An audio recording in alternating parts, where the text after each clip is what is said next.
Do you believe a treatment-based approach to drug addiction would be more effective than decriminalization? We're all human, and it's a mental issue.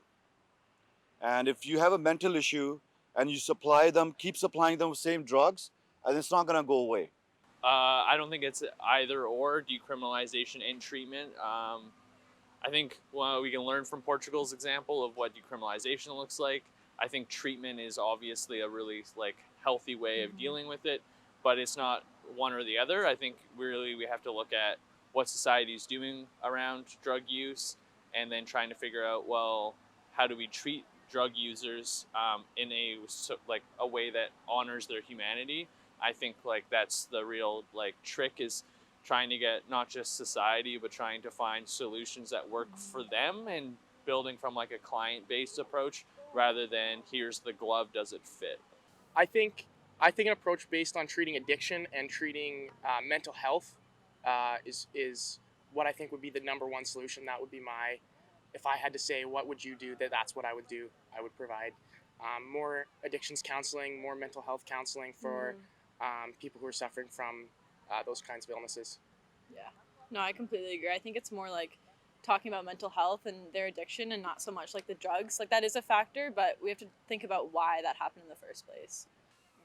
Yeah, I think it's always better if you can concentrate on the person and what their needs are.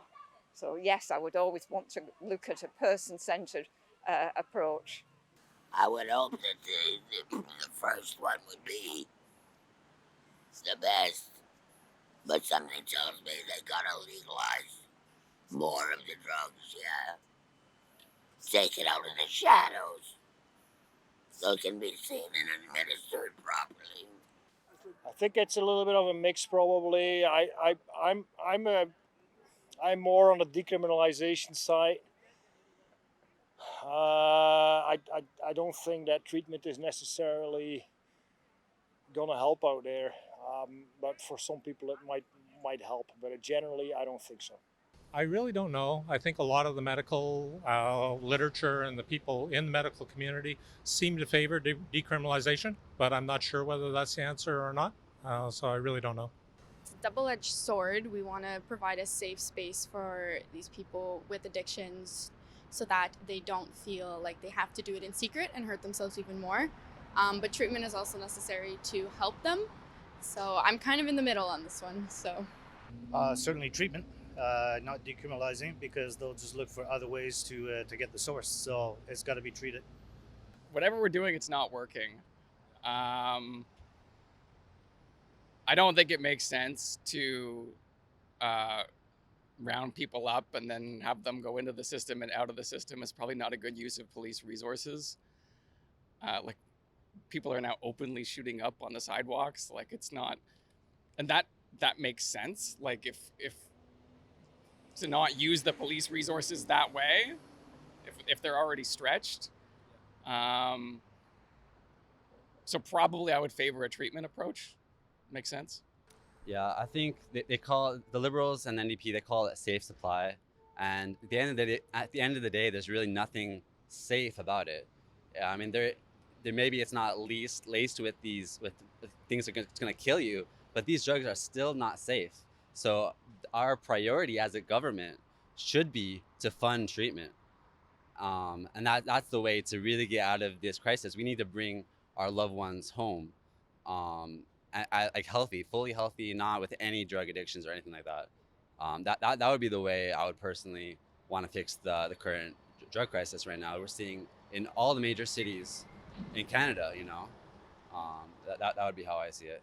I would probably say the treatment would be better. I think the decriminalization would just be, an opening to allow anybody to do it. And I think we need to hit the root cause of why people have addictions.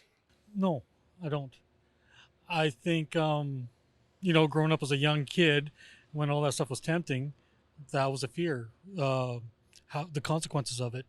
If you don't fear the consequences, I think you just be whatever, I'm young, I can experiment, and no consequences. So, no, I think criminalization of it is actually a good thing. I think both methods have merit. I think decriminalization removes stigma, so then it becomes less of a secret. So then they're less isolated, and that way they don't. They're at a lot less risk to themselves if other people know they're doing it.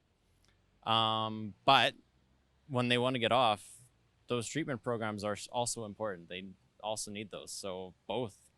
Ooh, that's a tough question. I believe organizations like Prairie Harm Reduction and making safe injection sites, safe spaces for people struggling with addiction and battling with drug addiction, and decriminalizing it so that it isn't a crime to seek help, and destigmatizing that so that people can get help. So I think that treatment approach, so still helping people move through their addiction if they choose to, but decriminalization is massive in making sure people feel comfortable and safe coming forward if they are struggling.